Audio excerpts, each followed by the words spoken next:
ពួកម៉ែបងប្អូនមកថ្ងៃនេះពួកវិញមកដល់ផ្សារស្រីគ្រប់លៀកហៅផ្សារហ៊ីលេងណាបងប្អូនមកចុះតាពីវងមូលស្រីគ្រប់លៀកមកប្រហែលជា100 ម៉ែត្របាត់ពេលណៃឃើញចំបាតមកវាលណាបងតាមទីចាប់ទៅជាលមកវាលហើយមួយទៀតបងប្អូនបាទពីឡាជួយសៀផងបងប្អូនបាទដើម្បីទៅដល់បងប្អូននៅក្នុងខេត្តបន្ទាយមានជ័យនៅក្រុងសេរីសុខនេះបងប្អូនបាទចង់និយាយថាងាយស្រួលពួកម៉ែបងប្អូនទិញរើចង់បានម៉ូតអីចង់កំងម៉ូតខ្លះក៏មានក្នុងស្តុកខ្លះម៉ូតខ្លះទៅតែកំងមិនបានតោះនិយាយថាសុំពុកម៉ែបងប្អូនជួយសៀទៅដល់ក្រុងសេរីសុខបាទនៅជុំវិញក្រុងណាដូចជាតាមជាដល់30កបដល់អីបន្ទិញបន្លែផ្លែឈើដែលជាផ្សារបោះដុំអញ្ចឹងណាហើយមួយទៀតងាកមកទីទិញគ្រឿងជាពាក់ពវិនផងដោយសារតែពវិនចុះលក់ផ្ទាល់អត់បាក់ចាំផ្ញើតាមក្រុមហ៊ុនដឹកជញ្ជូនទេស្រួលបងប្អូនរើសទៅមុខណាស្រឡាញ់មុខណាមិនស្រឡាញ់អីចេញទៅណាបងប្អូនមក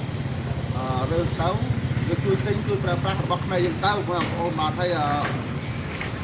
វីដេអូពវិនក៏ចង់ជាទីតាំងដើម្បីវាស្រួលដល់ទៅដល់បងប្អូនហើយមួយទៀតពេលដែលពវិនចប់ពីផ្សារនេះពវិនទៅលក់តាណាទៀតពវិននឹងថតជាវីដេអូបង្ហាញបងប្អូនថាពវិនមានលក់របស់ខ្មែរចេះទៅបងប្អូនហើយគួរជួយគ្រប់គ្រងជួយទិញជួយលើកស្ទួយរបស់ខ្មែរយើងផងបងប្អូនហើយរដូវកាលនេះចង់និយាយថាយើងយឺតយ៉ាវវ៉ាន់បន្តិចបងប្អូនដោយសារតែពុកម៉ែបងប្អូនមួយចំនួននោះគាត់ចូលកាត់អញ្ចឹងណាបងប្អូនមួយចំនួនទៀតគាត់ធ្វើដែរមើលចង់និយាយអត់ទៅណា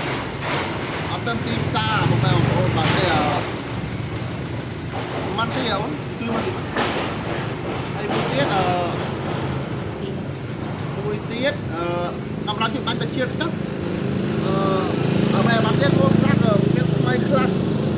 មានបានដែលខ្លះបងប្អូនបើមិនមែនតែថ្មីរហូតទេបងប្អូនអ្នកខ្លះមុតថ្មីមុតនេះមុតនោះគឺកាលតែបងប្អូនទេអាមុតនេះហើយមកផ្សារគាត់តែអាមុតផ្សេងទៀតណាបងប្អូនបាទមានប្រូបាយជឿបុកឆ្មាជឿសម័យប្រក់មលូដាក់កែវអីផ្សេង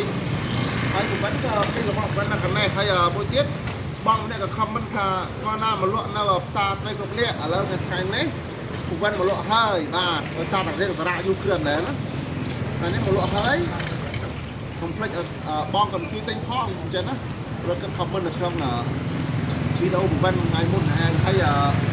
វីដេអូពវិនក៏ដូចជាអស់ហើយមានតែប៉ុណ្្នឹងឯងបងប្អូនបាទហើយខ្ញុំជួយជួយ follow page ផងបាទប៉ុណ្្នឹងរំលា